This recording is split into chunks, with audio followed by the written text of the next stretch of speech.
ঢালিউডের আলোচিত অভিনেত্রী পরীমনি আবারও নতুন করে প্রেমের গুঞ্জনের শিরোনাম হয়ে এসেছে।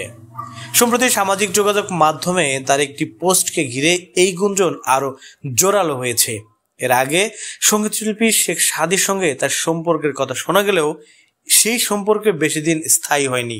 তবে 10 আগস্ট পরীমনির ছেলে পূর্ণর জন্মদিনে অনুষ্ঠানে আবারও সাদিকে দেখা যায়, যা তাদের সম্পর্ক জোড়া লাগানোর গুঞ্জন ছড়িয়ে দেয়।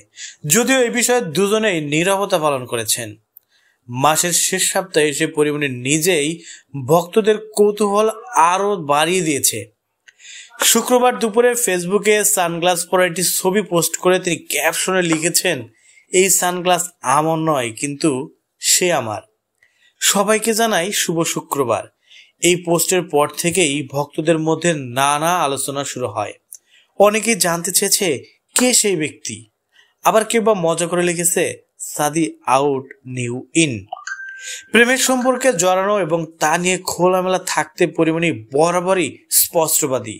কাজের ফাঁকে ঘুরতে বেরোনো কিংবা বন্ধুদের সঙ্গে সময় কাটানো, সব সময় তিনি এগুলো ভক্তদের সঙ্গে শেয়ার করতে ভালোবাসেন।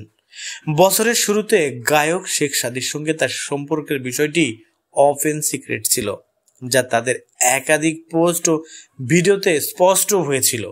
সো ভিউয়ার্স, এই অভিনেত্রী বারবার প্রেমে পড়ছে এবং তা সবাইকে জানিয়েও দিচ্ছে।